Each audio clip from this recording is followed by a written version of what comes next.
नमस्कार दोस्तों, स्वागत है आपका हमारे चैनल कहानियों की दुनिया में। तो हमारी आज की कहानी है तेनालीराम की। पहला, जादूगर का घमंड और दूसरा, मौत की सज़ा। तो अपनी पहली कहानी के साथ शुरू करते हैं। एक बार राजा कृष्णदेव राय के दरबार में एक जादूगर आया। उसने बहुत देर तक हैरत अंगेज जादू करतब दिखाकर पूरे दरबार का मनोरंजन किया। फिर जाते समय राजा से ढेर सारे उपहार लेकर अपनी कला के घमंड में सबको चुनौती दे डाली।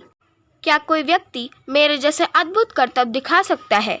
क्या कोई मुझे यहाँ टक्कर दे सकता है? इस खुली चुनौती को सुनकर सारे दरबारी चुप हो गए, परंतु तेनालीराम को इस जादूगर का यह अभिमान अच्छा नहीं लगा। वह तुरंत उठ खड़े हुए और बोले कि हाँ, मैं तुम्हें चुनौती देता हूँ कि जो करतब मैं अपनी आंखें बंद करके दिखा दूंगा वह तुम खुली आंखों से भी नहीं कर पाओगे। अब बताओ, क्या तुम मेरी चुनौती स्वीकार करते हो? जादूगर अपने अहम में अंध था। उसने तुरंत इस चुनौती को स्वीकार कर लिया। तेनालीराम ने रसोइये को बुलाकर उसके साथ मिर्ची का पाउडर मंगवाया। अब तेनालीराम ने अपनी आंखें बंद की और उन पर एक मुट्ठी मिर्ची पाउडर डाल ली।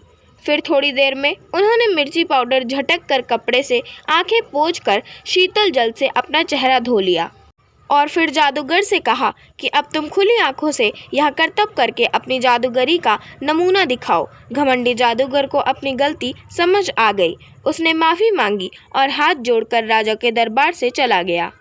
राजा कृष्णदेव राय अपने चतुर मंत्री तेनालीराम की इस युक्ति से अत्यंत प्रभावित हुए। उन्होंने तुरंत तेनालीराम को पुरस्कार देकर सम्मानित किया और राज्य की इज्जत रखने के लिए धन्यवाद दिया।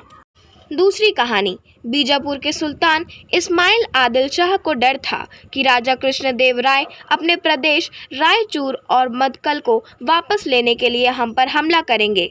उसने सुन रखा था कि वैसे राजा ने अपनी वीरता से कोडिवड़ू, कोंडपल्ली, उदयगिरी, श्रीरंगपत्तिनम, उमतूर और शिवसमुद्रम को जीत लिया था। सुल्तान ने सोचा कि इन दो नगरों को बचाने का एक ही उपाय है कि राजा कृष्णदेव राय की हत्या करवा दी जाए। उसने बड़े इनाम का लालच देकर तेनालीराम के पुराने सहपाठी और उसके मामा के संबंधी कनकराजू को इस काम के लिए राजी कर लिया। कनकराजू तेनालीराम के घर पहुंचा।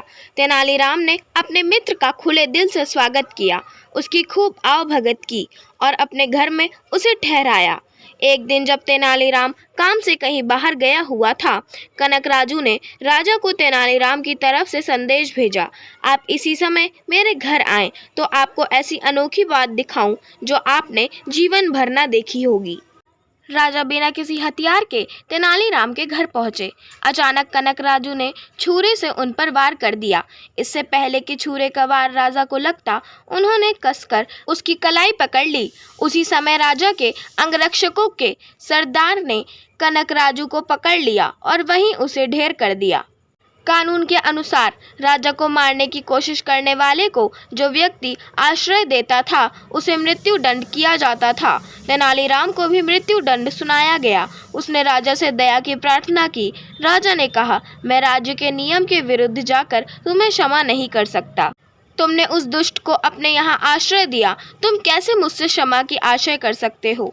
हाँ, यह हो सकता है कि तुम स्वयं फैसला कर लो, तुम्हें किस प्रकार की मृत्यु चाहिए। मुझे बुढ़ापे की मृत्यु चाहिए महाराज, तेनालीराम ने कहा। सभी आश्चर्यचकित थे। राजा हंसकर बोले, इस बार भी बच निकले तेनालीराम। आशा करती हूँ आपको हमारी आज की दोनों कहानियाँ पसंद आई होंगी। अगर आपको हमारी आज की दोनों कहानियाँ पसंद आई हो तो चैनल को सब्सक्राइब करें, वीडियो को लाइक करें और बेल आइकन दबाना ना भूलें। धन्यवाद।